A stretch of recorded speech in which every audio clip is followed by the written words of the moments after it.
Good afternoon, everybody. Welcome to the panel discussion. The topic for debate is relations between Britain, Ireland and continental Europe. And essentially, a reminder, this is a history festival, so we're taking a long view on this one. I'm going to ask each of the panelists to speak for 3 minutes or so, and then open the discussion to the floor.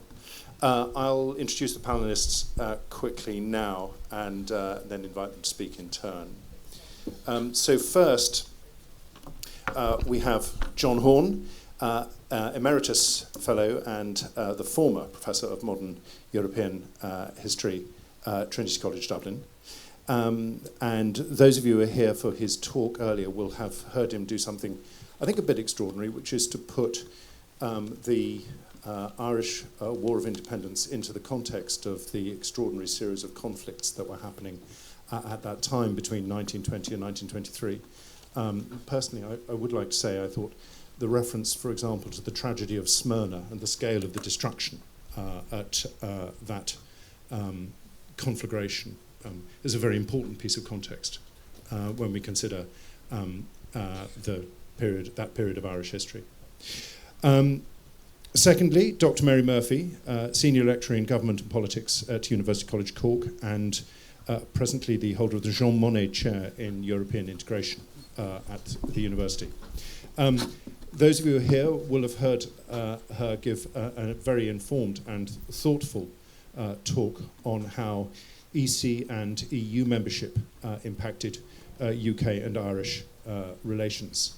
And I thought in particular her thesis of the way in which there has been a disengagement by Britain since 1998 was a very compelling explanation of some of the embarrassments of Brexit that have overtaken us. Thirdly, Ruth Dudley Edwards, journalist, historian, and in the context of today's discussion, a prominent interpreter of Ulster Unionism.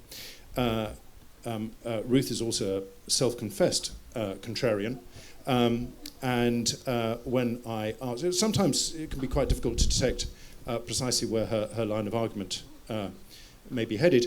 And when I asked her how she might approach this discussion, she said she'd like to look at the history of inviting unsavoury continentals into British and Irish discussions. So that might give you a clue. And finally, Brendan Sims, Professor of History and International Relations at Cambridge, who talked earlier of how the United Kingdom, the Union of the United Kingdom, was a marshalling of resources and a closing of postern gates in dealing with continental Europe. I shall ask each of them to speak for 3 to 5 minutes and then open to the floor. As I said, there's a history festival and not a current affairs debate. So please, perhaps we could all take the long view in the way we ask questions and not use this as an opportunity to rehearse our shared agonising about Brexit and our thesis of what's going to happen on the 31st of October. Thanks. John. Well, thanks very much, Patrick. And since you've asked me to kick off, let me just make 2, I kind of think, fairly big historical points, and then I want to say just something small about the situation in Northern Ireland. But one of the things which, as a historian, interests me about Brexit is if we see it not even as a question of UK politics, which is perfectly reasonable in the way that Brendan was inviting us to do earlier, but in some sense as a crisis of England and a crisis of Englishness. Now, of course, I'm not claiming that the sorts of themes which have emerged through Brexit, the kind of social background to Brexit, are unique to England and to Brexit.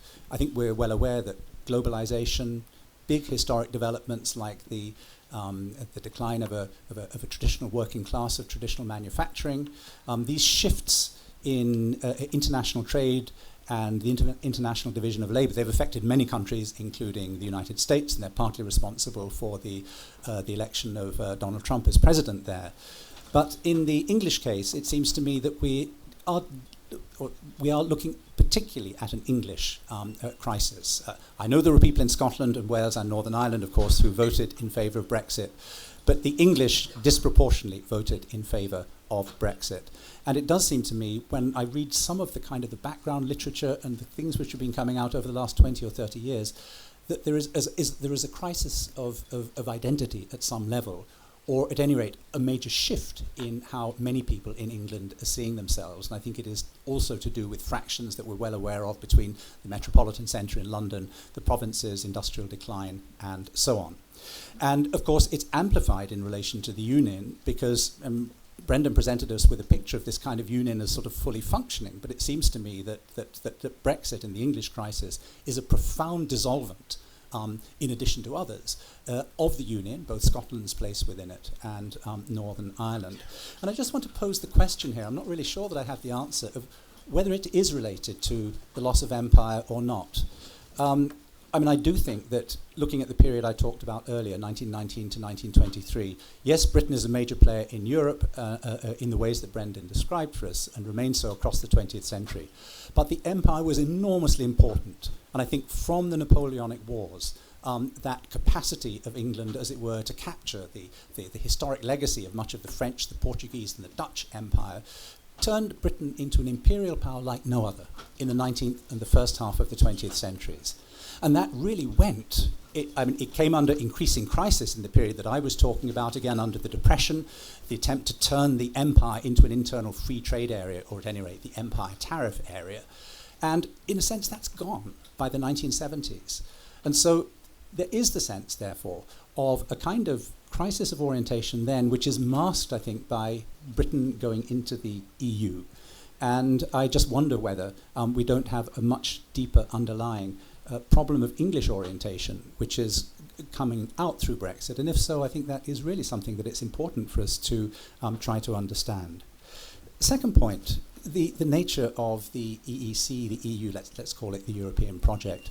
I mean, I recognised some of what Brendan Sims described in his description of it. I wouldn't deny for a minute that the balance of power, realpolitik and so on, of course those are bound up within it. But it seems to me that from its inception, a couple of things characterise the EEC, the European project. One is that in the Brussels conference of 1948, when there were proposals for a direct route to European federation, the British, in fact, were in favour of it for Europe, not for themselves. The Europeans didn't want it. I mean, who would directly sacrifice political sovereignty when you just re-secured it after the Second World War? And therefore, the point about the economic project, as Jean Monnet and the other founding fathers, Schuman and so on, proposed it was kind of a low road. That's to say, it went via economics. And it allowed two things to happen. It meant that, yes, the German problem was solved, but it was solved within the context of a Western Europe in which all of the six benefited from enhanced economic growth. And at the same time, there was that tension always in the path of economic integration between the economic and the political, because the more you integrate economically, the more political the consequences are. And it seems to me that that was a project which allowed, first of all, Western Europe to reintegrate. Then, of course, Britain, Ireland, Denmark to join. But also we shouldn't forget for Spain and Portugal, Spain in particular, and Greece to overcome their particular pasts in 1986. And then, crucially, if we try to imagine the fall of the wall and the collapse of communism and the successor states in Eastern Europe without the European Union at that point, it would have been a very different story. And my point is that, yes, by taking this pragmatic, exploratory path of economic integration with its political implications, was it a confederation? Maybe so, but it was one with a kind of variable geometry in which there was an equality legally between the different entities, between the different countries, and it seems to me that it also allowed for an extraordinary variety of relationships so that Britain, as a major economy, could keep its own currency despite the introduction of the euro. So I just want to underline the flexibility of the European project, and it seems to me that it's very different from the types of balance of power that Brendan Sims was talking about in his presentation. Final point, very simply, in relation to Northern Ireland. I mean, the vexed question of the backstop, but I did find interesting that the initial, as I understand it, Mary, proposal of the European Union was that Northern Ireland could remain for economic purposes within the EU, but would remain a sovereign part of the United Kingdom. Deeply contradictory, absolutely yes. But also an extension of that refusal of zero-sum thinking, which was at the heart of the Belfast Agreement.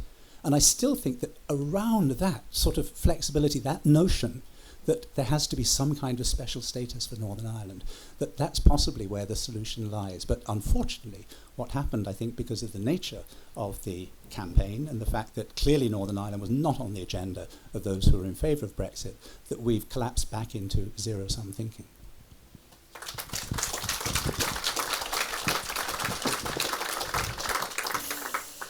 I'll just briefly reflect maybe on a few of the things that I said and maybe some of what John said as well. The first point I would make, and just to bring this back to its historical roots, is that I think it's important that we recognise our own history on this island and the history of the relationship between Britain and Ireland, that we acknowledge that history, that we accept it, faults and all, and that we own it.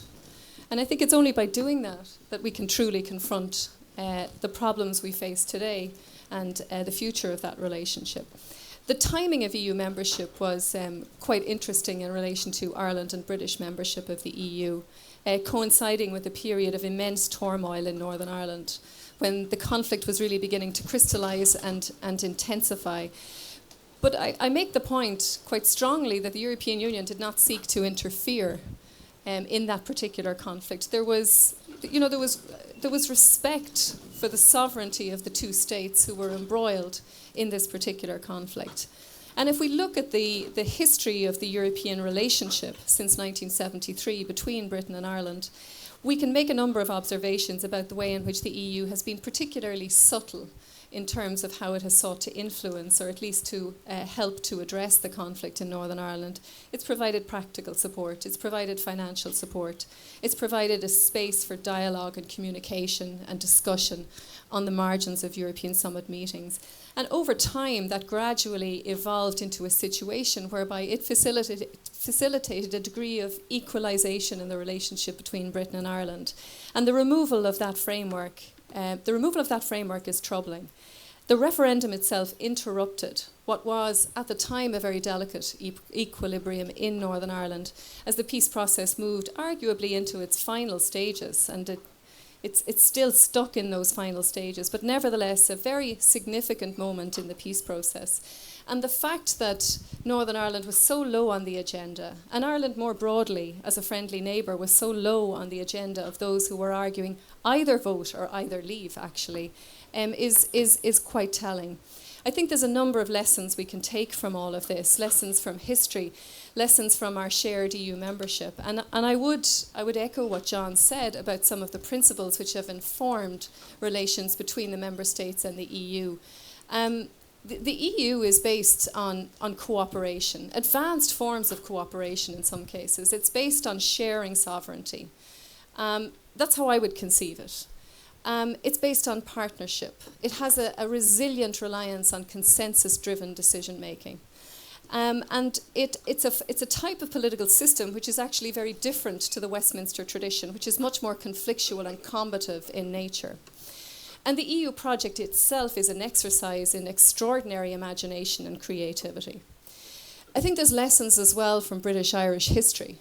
I think we would do well to remember how difficult it was to establish good relations, positive relations, how difficult it was to transform the tenor and the character and the nature of the relationship between Britain and Ireland against the backdrop of conflict and tension which existed over many decades, even centuries. And I think it's also important to remember that in establishing good relations, it's very, very, very easy to shatter that relationship. That can happen in a moment. So we all need to be very attentive to that very delicate history, attentive to how difficult it was in establishing a positive relationship between the two states, and particularly attentive to how difficult it is to maintain that relationship in the context where one of its major props, the European Union, has now been removed from the equation.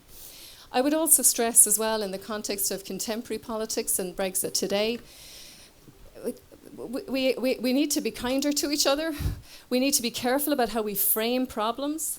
We need to be very careful about the language that we use and how we articulate particular sentiments. The use of language was hugely important during the Northern Ireland peace negotiations, an attentiveness to what words mean and to what how particular words would be read and interpreted by others.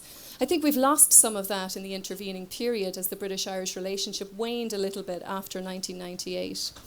So I reflect on those particular history lessons as such in terms of my contribution.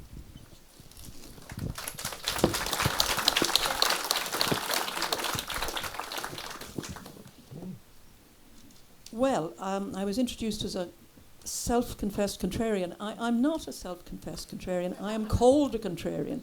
That is different. It's actually, as far as I can see, a polite word for heretic. Because I come discernibly from the Catholic nationalist tribe in the Republic of Ireland, and I have become known, as you said, as a sort of interpreter of unionism. And I am now, I have a lot of friends in Northern Ireland, and they're nearly all unionists because the nationalists decided to hate me because I was a heretic, because I didn't always go along with their point of view. So I'm just clearing that one up. Right, I agree very, very much with Brendan. He also did a very neat leaf through all those years when Ireland was the back door, was letting people through its back door. And we're talking about troops funded by the papacy, the Spaniards, the French, the Germans, whatever you're doing yourself, And I want to make a quick point here about our narrowness, because we have become so used as an island to measuring ourselves against the big bullying neighbour next door that we forget about the world. Now we've got a bit better because of the EU, but on that. But I talk to a lot of different audiences. I don't turn anybody down on principle. So I found myself about 15 years ago, addressing 800 people at the Sinn Féin Festival in Belfast. That's what it is. It calls itself something else, but it's the Sinn Féin Festival. And they were not fans of mine, it has to be said. It was like addressing something from North Korea, because they all they had been told not to boo, but they all shook their heads at the same times, and they all applauded Jerry Adams at the same time, and they did that sort of thing. And one of the ways, because they did hate me for very good reasons, because of the things I wrote about Sinn Féin and the IRA, they hated me, and then they came to pity me because I was obviously insane. And they realised I was insane when I said to them, look, it's really tough being a minority. That's true all over the world. There are lots of minorities having a terrible time. And to tell you the truth, I said, being a minority in the UK is about as good as it gets. Well, they burst into laughter at that point. They couldn't believe anybody could say that, because they are the most oppressed people ever. And they've been told it relentlessly by their political leaders in Sinn Féin for decades, and they believe it. And this is not a good narrative. In fact, they've had it for about 150 years. It is not a good narrative. It isn't good for people to believe that. But, I mean, that is truly their position, that there was no sense of what was going on in the world. They knew that sometimes people said to them that it was worse being black in South Africa, but they explained to me that this was not true. It was infinitely worse being a Catholic in Northern Ireland, and I had no idea. So, I suppose the thing I really want to say, why did I vote leave? I agonised for months. I genuinely agonised for months because I was very worried about Ireland, and I also was sick of the EU. In the end, I think my conclusion was that the EU in itself has become so rotten that it's time for it to go. It'll take a while, but I think it could collapse like the Soviet Union did, frankly. I look at it and I think it was very useful for a long time. But empires die. That's what happens to them. And institutions which have imperialistic pretensions, which is what's been happening with the EU, it's not a great fate that's awaiting them. I disliked about the EU, I started to write a list down, it would take too long. I disliked the protectionism. I disliked very much the way the EU treated Africa. I disliked the endless meddling. I disliked the fact that it was truly undemocratic, in that people really hadn't the remotest idea who was representing them. That's just a few reasons to be going on with. I felt that in the end, to stay in it was like being manacled to a dying person. So, unhappily, really unhappily and worriedly, I voted that way. Because I think in the end, Ireland made a side to go as well. Because I really think, just have a look at the EU. Very few people I was talking to were looking at the EU itself, looking at what it had done to Greece. The speed with which the Irish forgot what the EU did to them in 2009 and 10 is extraordinary. What happened? The taxpayers were forced to repay the money that the German bankers should not have lent. That's what happened. German bankers came tops, utterly tops. That's what happened with Greece. Exactly the same thing. I mean, I suggest you sometime read that book, Adults in the Room by Yanis Varoufakis, which has the recordings of the conversations in the EU about the state of Greece. And it's very, very, very troubling. So that's where I am on it. I think the bullying of Ireland, I would like to remind the Irish, I think in due course, when we get to the end of all this, and I've no idea how it's all going to be resolved, but I agree with Mary and others that it is possible to handle it a lot better than it's been handled. And Theresa May made a pig's ear of the whole thing. Let's not forget that. 3 absolutely wasted, pointless years that has caused everybody deep grief. It certainly could be dealt with better. But in the end, what will happen with Ireland is it will be told that tax is going to be harmonised. And it will say, but we've got a veto. And as Juncker's replacement is already saying, but it's not convenient. That's what's going to happen. An Irish opinion will switch, because it always does. That's my view.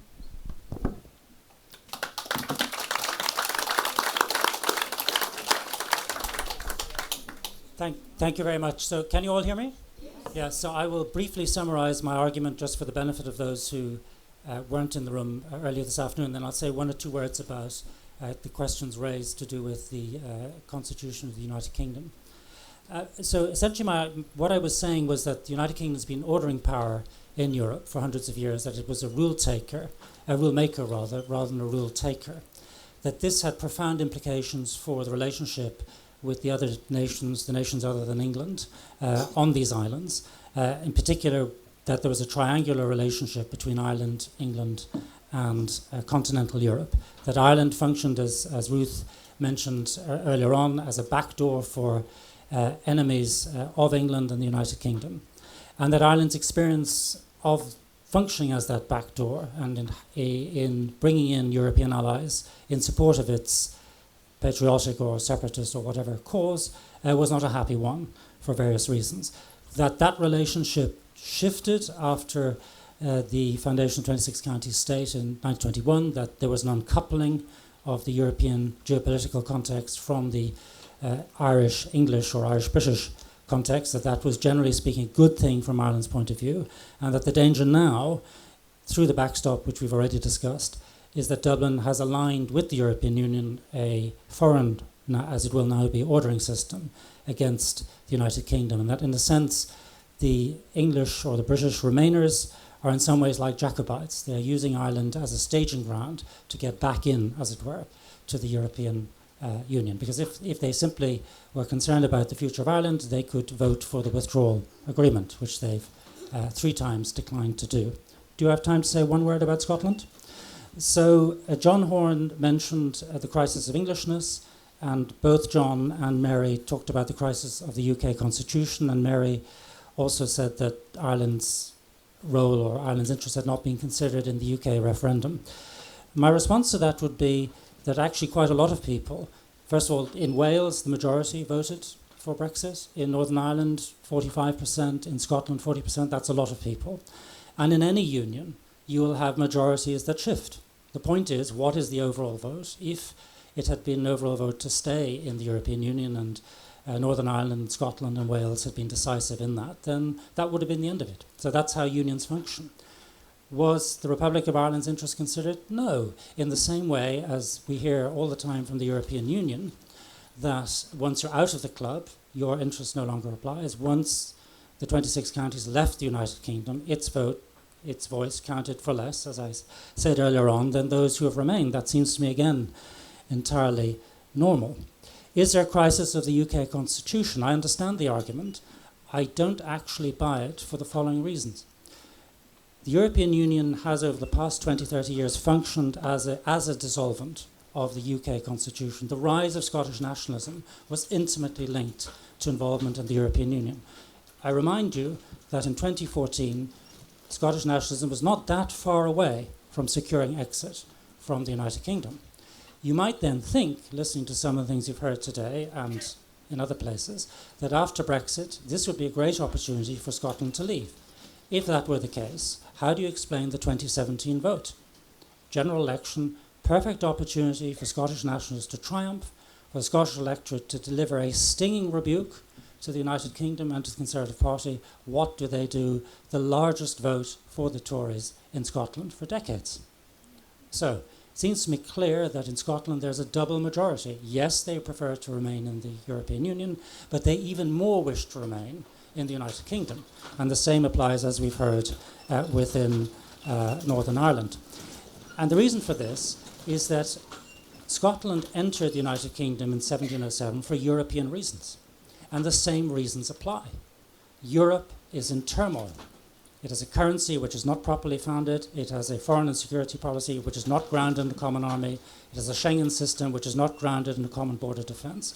Why would you leave the protection of the United Kingdom to head for that particular destination? So my expectation is, as an outlook, yes, there will be surface turbulence, perhaps prolonged crisis of a few years in the United Kingdom, but if it gets through that, I think the Union, that is to say the UK Union, will come out of this paradoxically strengthened by Brexit rather than damaged.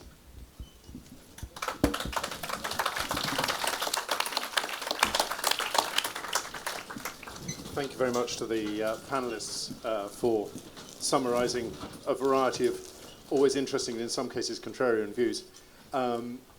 So may we open this, please, for questions? A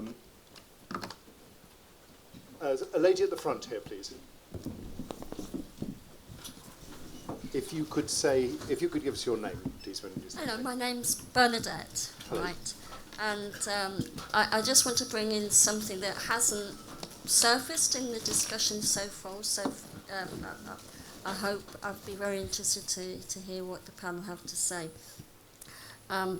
Is it possible to look at Brexit as a right-wing coup without the guns? And I'm thinking partly because the EU, sometime 2024, is intending to bring in greater transparency for the dark money running through the system without tax and things like this.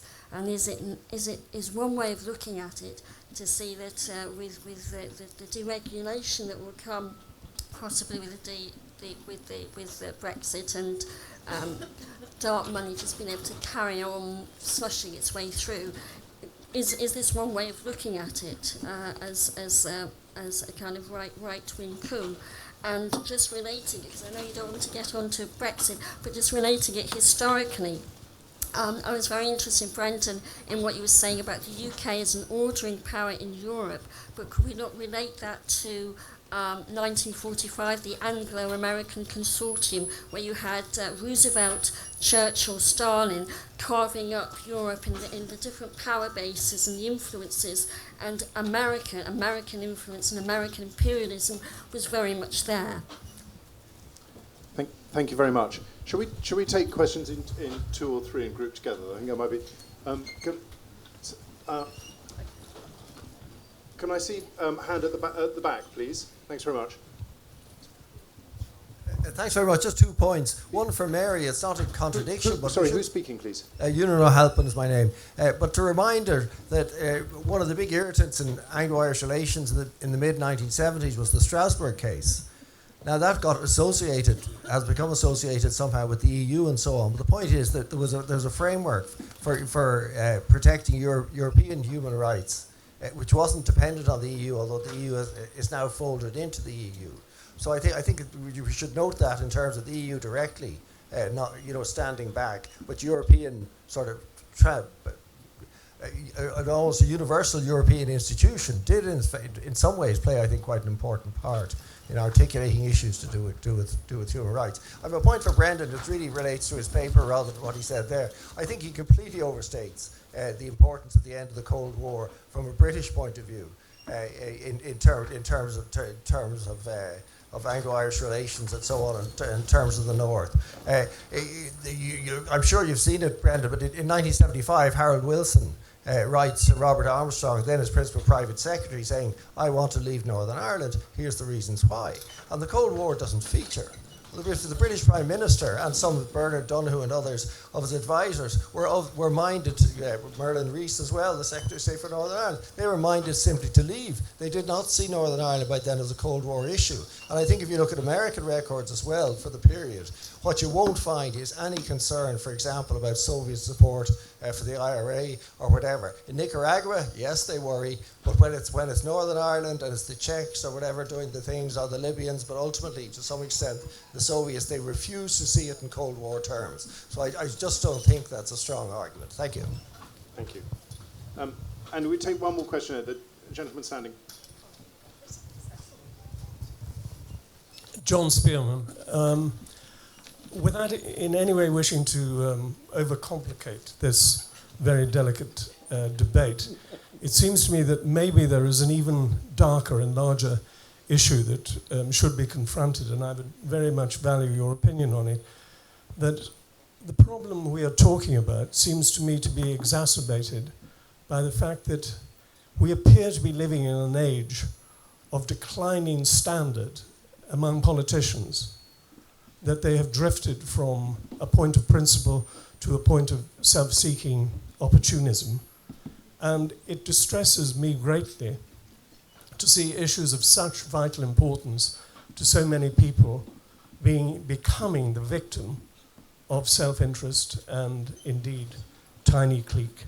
I would value your opinion on that. Thank you very much.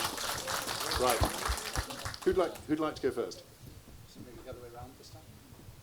Back to you. Are you happy to go first? Yes, thank you very much. Well, thank you, Ewan, for your question, and I defer to you on this topic because, of course, you are the expert on the security dimensions to the Irish problem in the 20th century. So I will defer. The only thing I would say is that you have, in 1990, the closure of the last RAF base in Northern Ireland at Bishop's Court. So there is a sense that the Cold War dimension is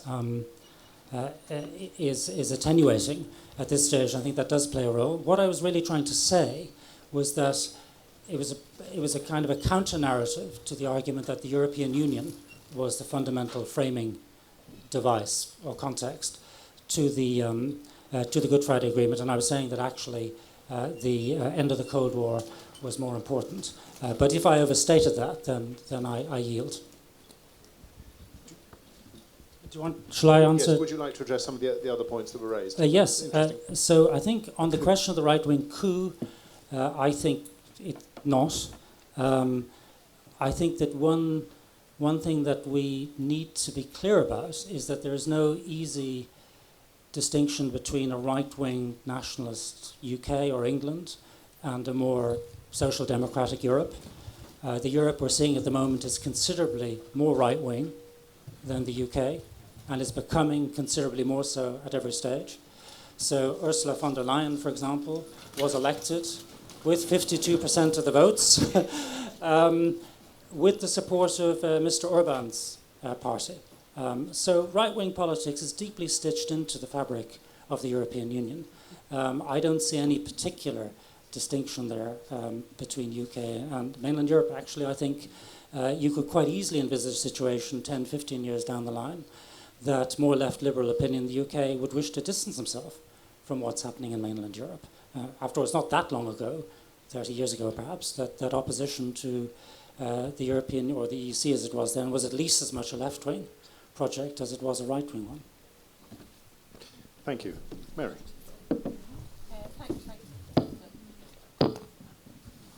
Thanks for that, Ewan. That's a fair clarification, I think, and I note the point.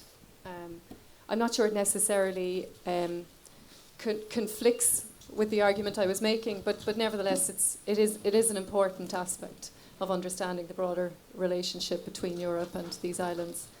I might just touch on that final question. It's a very interesting question about politicians today. I do agree with you. Principle is not as strong as it used to be when it comes to politicians anymore. I would have some concerns about the skills base that politicians now have, the skills which they possess and the way in which they use those skills. There are skills in relation to negotiations and dialogue and discussions, particularly with your foes and with those with whom you disagree. And there are certain political techniques. There can be a choreography to political negotiations, all of which are very, very important. And I really don't discern any of those to any strong sense during this Brexit period. And I think if I reflect on the Brexit referendum period and the period that followed it, actually, in terms of the UK negotiating with Europe and trying to acknowledge and trying to address the complexity of the Northern Ireland problem, some of the skills that we saw on display during the Belfast Agreement negotiations, we don't see on display when it comes to Northern Ireland, that problem during the Brexit negotiations. So some of the techniques that would have been apparent during that period were the notion of constructive ambiguity, bilateral discussions, multi-party talks, deep engagement between the British and Irish government, and also an attention to language, and high-level engagement on the part of the political leadership. I mean, Theresa May was hardly in Northern Ireland at any point during the Brexit negotiations. So there are certainly aspects of the way in which politicians behave today which are different from the way in which we would have seen politics play out in previous episodes and periods. And I would make the point as well that I think social media and the availability of social media, the tricks of social media, some of the sinister side of social media has also, to a certain extent, impacted on the way in which politicians behave. And I, for one, would like to see them step back from that particular cliff. Thank you very much. Ruth, it may not have been a coup, but was it an insurrection? I think it was partly an insurrection. But I'd like to take it wider into Europe on the right-wing question. I mean, one of the reasons for the rise of the right in Europe has been Angela Merkel trying to deal with her guilt over Germans' treatment of minorities by suddenly opening her arms and saying, come in, come in, come in. And then the EU, because everybody did what Angela said, which is another reason why Germany has to be curtailed and constrained and needs to be, and actually why Germany knows that itself. It's almost afraid of itself because of its power, because it's dictating what happens at the euro, because it's dictating everything. Angela Merkel saying, come in everybody, made her feel better. But it's sure as hell just made everything worse. And it has absolutely encouraged the right. Of course it has encouraged the right. And I mean, what is going to happen with the countries that are saying we're not going to take people, you are not going to impose a quota on us? At the moment, Hungary's saying that, Poland's saying that, and they're not the only countries that are going to be doing that. How are they going to deal with that problem? How are they going to deal with the fact that Greece and Italy are being ruined by the number of immigrants coming in? They cannot possibly cope. And the EU is entirely incapable of sorting that out. So that's my view of the right-wing side of things. I think Ewan was dealt with very handsomely, really, by you two, so I'll leave him out of it. But politicians, I'm very sorry. I'm just looking for British politicians and to a smaller extent Irish ones. I'm very sorry for them. I think their lives are a complete misery. I think the media have been utterly harsh. I have to say, when the Tories mostly, when MPs got done for their expenses in Britain, to see the media taking a high moral line on this, when the media were an absolute standing joke in their rich days for the way that they misused their expenses accounts, I thought that was a bit rich. But politicians are not coming from the spread of people they used to come from. For instance, the Labour Party, nearly everybody who's an MP has a degree. an awful lot of them went to Oxbridge. And in olden days, you got people who had worked down the mines. You got people who had what we call real jobs. You got people who actually represented, had lives like the people they were representing. That's gone. We've got a political class. That's not good for anybody.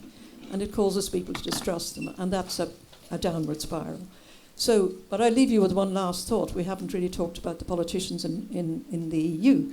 I'll just remind you, those of you who might have forgotten, that Juncker was the most important man in Europe. And Juncker's experience was 17 years running Luxembourg, which had 500,000 people. There was no opposition to speak of, so he never had to face that. And the media was almost non-existent because it was such a dull place. And he turned it into a tax haven, and he was put in charge of Europe. Now, is that democratic? Thank you, Ruth. John. Yeah, thanks very much. Well, to the first question of the coup, no, I'm not sure that I do see it as a coup, but what does strike me within the British Conservative Party actually is the range of opinion. And between those who are clearly, leaving aside the Remainers, those who clearly want to see some kind of agreement, and the hardline Brexiteers who are clearly happy to crash out, there is a real distinction there. And I think that in that sense, we have a kind of minority who are running the policy at the moment within the government. I think that also what strikes me about what I find fascinating about the Brexit campaign in Britain and the kind of tone of the argument is that there are at least two strands in it. One does sort of, I'm not quite sure the dark money, but absolutely it's this notion of a Britain which, free and independent, can become a free trading nation once again, a buccaneering nation, and all of that is about lowering standards, being more competitive in standards, perhaps that's the better way to put it. And the other side, the other strand of Brexit, which I think is commoner in the different forms of populism, and both Ruth and Brendan quite right, in other European countries also we're seeing this phenomenon, is much more protectionist. It's the idea of the security of returning to the national project, and we also find that in Britain, in England in particular too, and I think there's often a radical contradiction between them, and we really don't know which of those two is going to shape Brexit. But I come back in relation to that, though, to that underlying notion, and which we also find in the different European populisms, and I think there are different reasons in different cases for this idea of this going back to the security of the nation. And I kind of understand that at one level, but I also think that we do live in a globalized world. We live in a world in which the geopolitics, Halford Mackinder was evoked by Brendan earlier, but the geopolitics really are shifting. We have America, which is still very powerful but declining. We have the emergence of major new blocs, particularly China. And I simply shudder to think of what a Europe fragmented into protectionist nations, even if they tried to establish some new sort of form of free trade between them, going back 60 years, how that would actually work out. So I come back to my point that as an economic project, and that's why I simply don't share the kind of ordering power argument in the way that Brendan presents it. As an economic project, it seems to me that for all its warts, and there are warts, including perhaps the question of immigration, but let's be precise what we're talking about here. We were talking about a crisis of refugees. We weren't talking about economic migrants. That's what hit Germany and the rest of Europe in 2015. And actually, if the EU didn't exist, the question of what we do with refugees in the current world would still be there. And so my fundamental point is that with all its warts and with all its difficulties, it seems to me that for managing the space above the nation, economically and in other ways, the European project remains remarkable. I'm much more confident in its future than either Ruth or Brendan are. And I think that in that regard, Britain is pursuing a perilous path in cutting itself off from that. After all, we've talked about the border in Northern Ireland. We haven't talked about the border with continental Europe and what happens to British production chains and all of the rest of it there. And I would simply just add one comment to Eunan's very interesting point, which is that at that moment, of course, in 1948, when there were proposals for European federalism, there was also the setting up of the European Council, European Court of Human Rights, and what that was, in a way, was a kind of delayed reaction to the failure of the minorities policies of the League of Nations that I was talking about earlier. One of the problems with those policies was they were inherent in the different nations which were supposed to police them. And as a reaction to that, during the Second World War, and faced with the Nazi genocide of Europe's Jews, international lawyers like René Cassin forged a different notion, which was international human rights, which inhere in the individual. And that's the point about the UN Convention on Human Rights and the related conventions on genocide and so on. And the point is that Europe, as a league and a juridical space, introduced that quite separately from the EEC in 1948, 1951. And Union is quite right, there's been a kind of convergence since there. So Britain, I don't know in what sense it will try to replicate that or replace it, but Britain is also risking exiting that kind of human rights space, which has been integral to this European project, which, as I say, for me has been fundamentally about how, in the modern world, a globalized world where Europe could be much weaker than it is, how we manage that space above the nation. Great. Okay.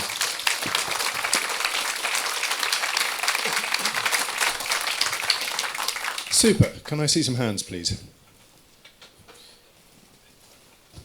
Thank you very much indeed. My name is Kojo Salome. Thank you firstly to the panel for some very interesting and illuminating debate.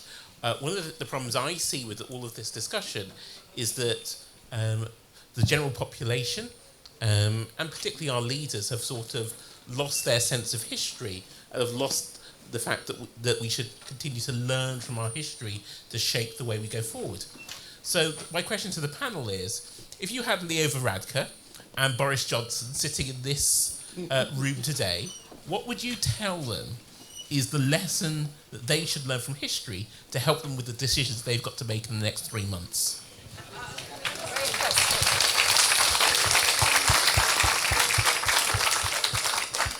Cracking question. I'll give the panel a moment to think about that. Andy, why don't you ask a question as well?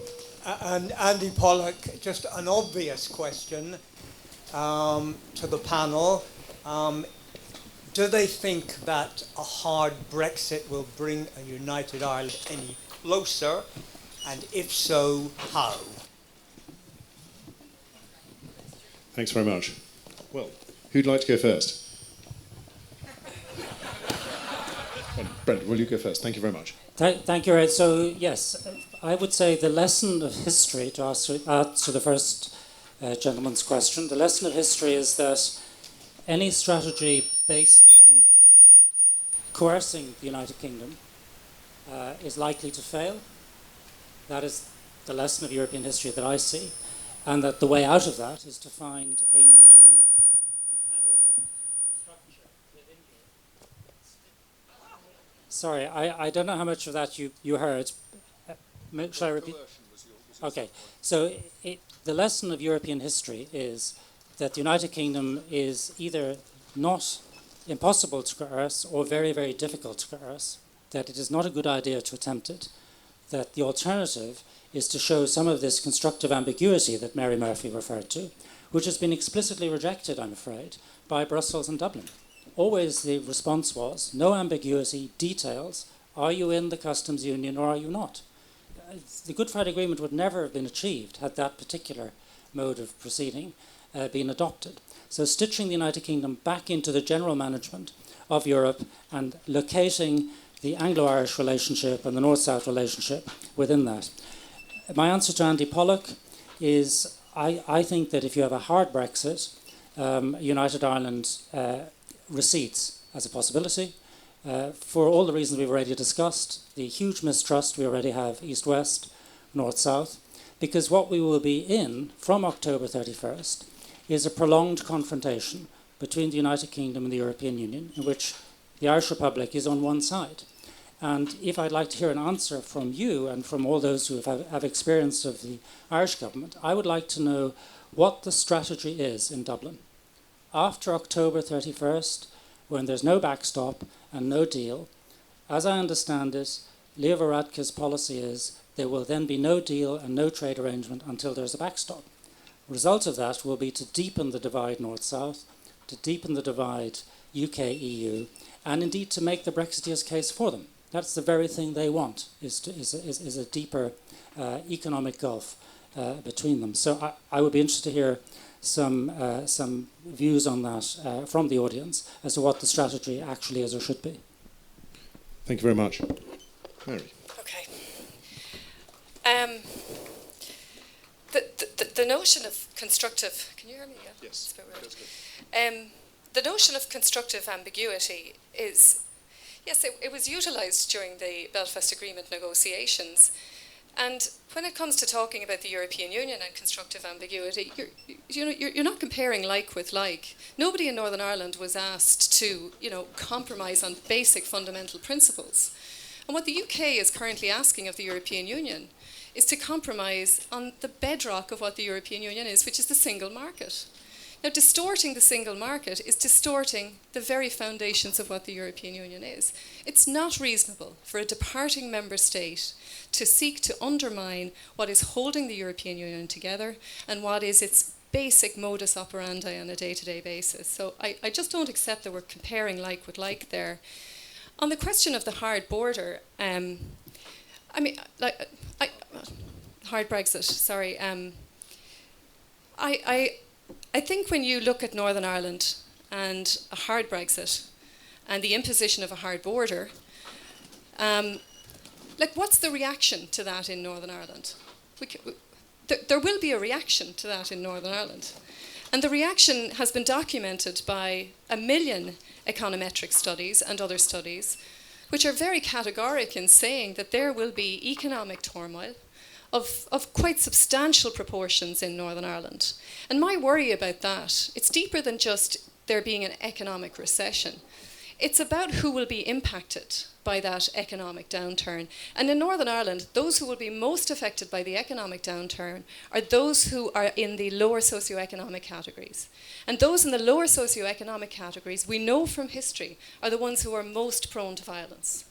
So you risk upsetting already destabilised communities in Northern Ireland. And again, a glance at history will tell us that we can't be certain that the way in which they react to these new political and economic circumstances will be, will be stable or passive reactions. So we need to be very careful in terms of how we understand what a hard Brexit means for Northern Ireland. It means economic turmoil. It means political instability. And you put those together, and it's very hard to keep a lid on what might transpire. Now, I'm not suggesting that a united Ireland is the outcome of all of this. In fact, I think there would be folly in making that particular assumption. But I think what it will do, and maybe it already has, it has opened up a conversation about a united Ireland in a way that was inconceivable 5 years ago, 10 years ago. And once you open up that conversation, you're having a very, very difficult and challenging conversation. And you're putting issues on the table which make communities feel very, very uncomfortable. So I think the Irish government and the British government have a really important responsibility here in terms of how they might deal with a no-deal scenario in Northern Ireland or a hard Brexit, whatever form it takes. And we should be under no illusions about how an already unstable Northern Ireland, with a delicate peace, we should be under no illusions about how that could be fundamentally shattered in the days ahead. Thank you, Mary. Ruth. Well, to get back to the advice to Leo and Boris being locked in a room together, poor devils, I think I would say to both of them, take responsibility and don't overplay your hand. Leo already must be beginning to realise that insisting on a backstop may be producing a hard border, which is the very thing the backstop is supposed to avoid. I think I would say to Leo, you can always rely on the EU to let you down, like they did before. I would also say to both of them, never believe economists. We lived in the UK under Project Fear, which was ramped up by George Osborne. to terrify the wits out of anybody thinking of voting leave. And the Treasury and everybody who knew anything had their econometrics and they had their models and they had everything else. And they proved that everything dreadful would happen the day after we voted leave if we did. And it didn't happen. So one of the results of that has been that people don't actually believe anything they're told now by the Bank of England or anyone else. They assume it's a rerun of Project Fear. So that's all part of the overplaying of hands, really.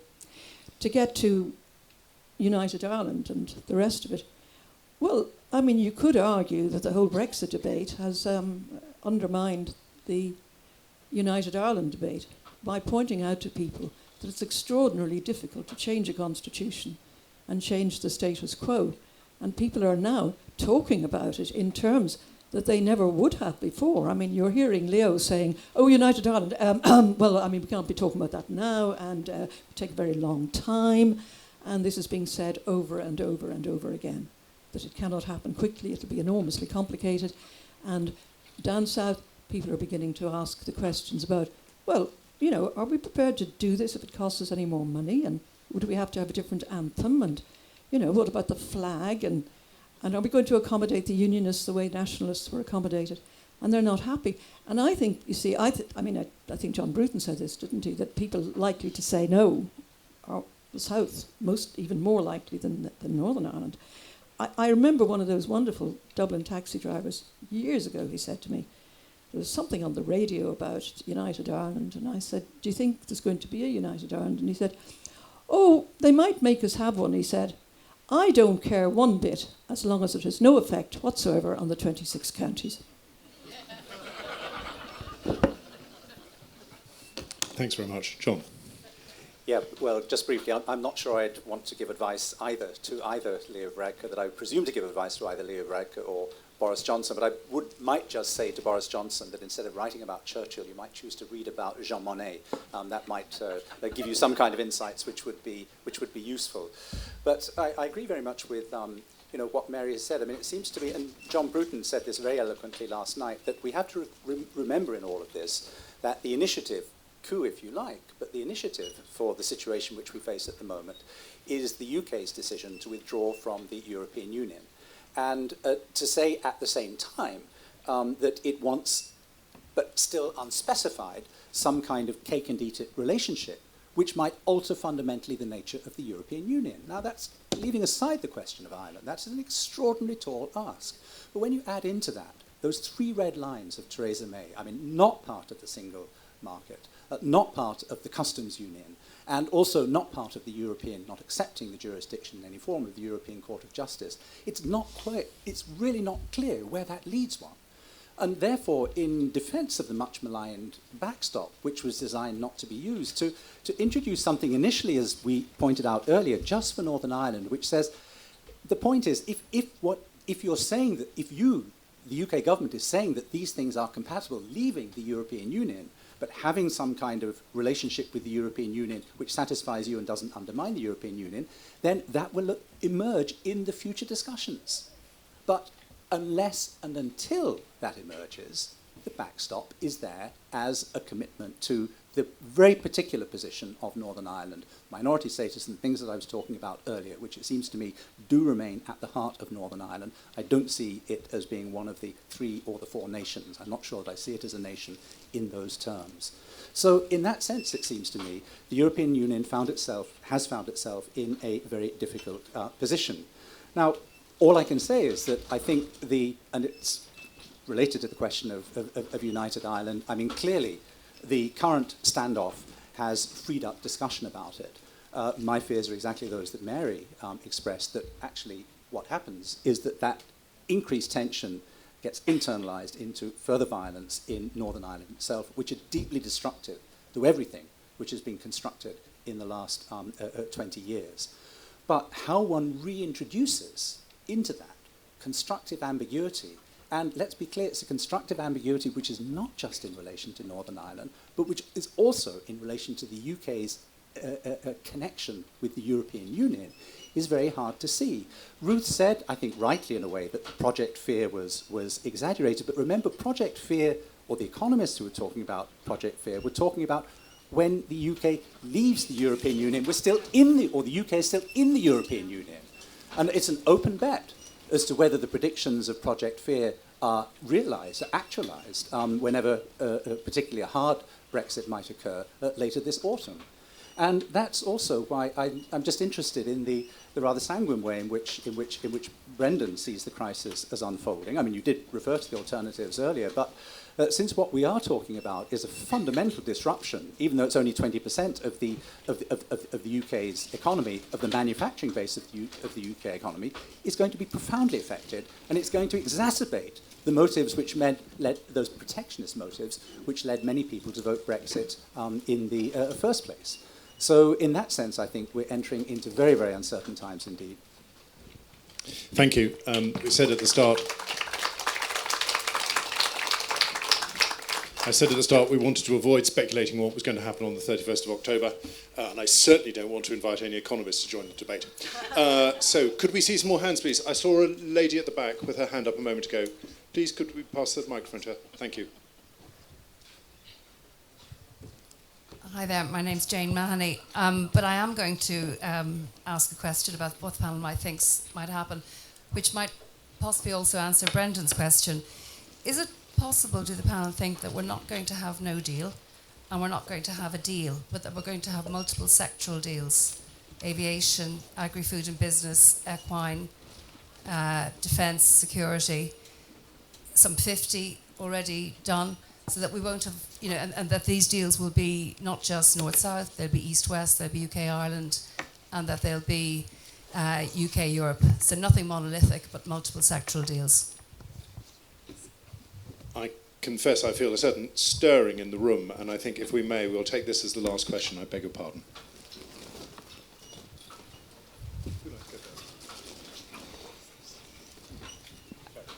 I suppose just to be clear about the deal we're talking about at the moment is the withdrawal agreement. That's the deal on which there's no consensus, and the UK is effectively rejecting at the moment.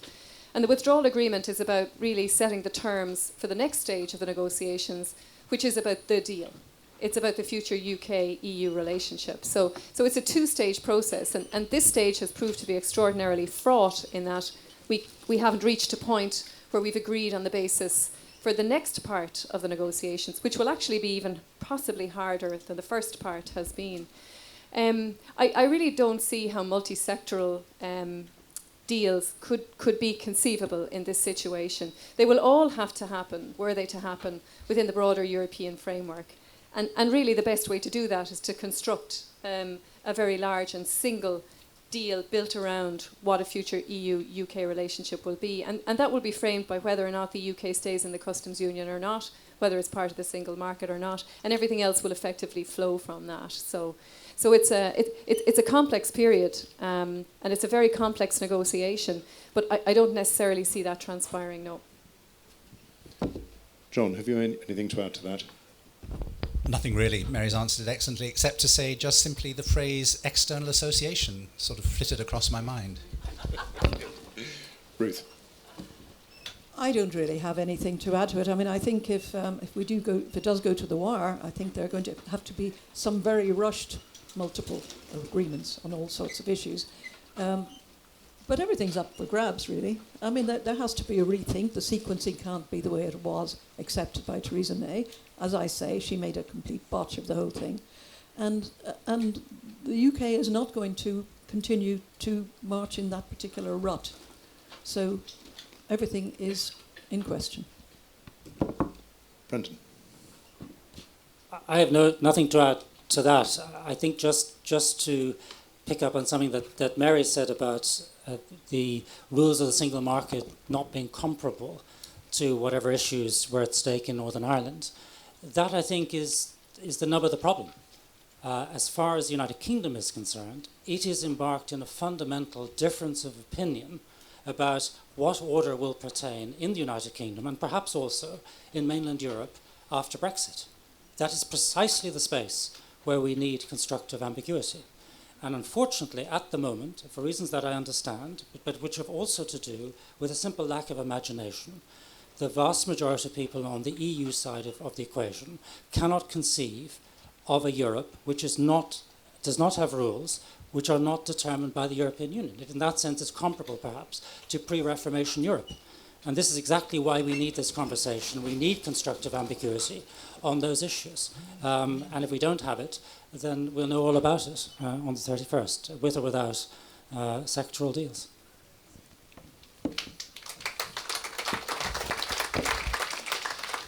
And with that, I think we should thank the panelists, please, for very...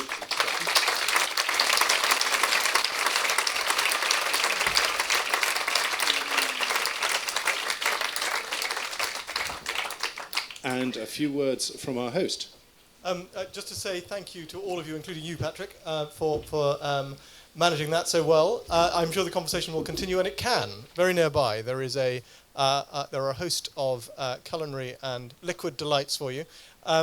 The concert, for those of you who are going to, will be pushed back to 7:30, so it is in your agenda for 7. Don't worry, we will give you an hour to eat and to drink before you come back here to what will be a transformed space for the concert of music collected and inspired by Canon Goodman. I think that's going to be a really extraordinary evening, particularly with Owen O'Rebig alongside Jesse Kennedy, Justin Grounds and Johnny McCarthy. So I would urge as many of you as can to stay for that. But let me thank once again Patrick and the panel.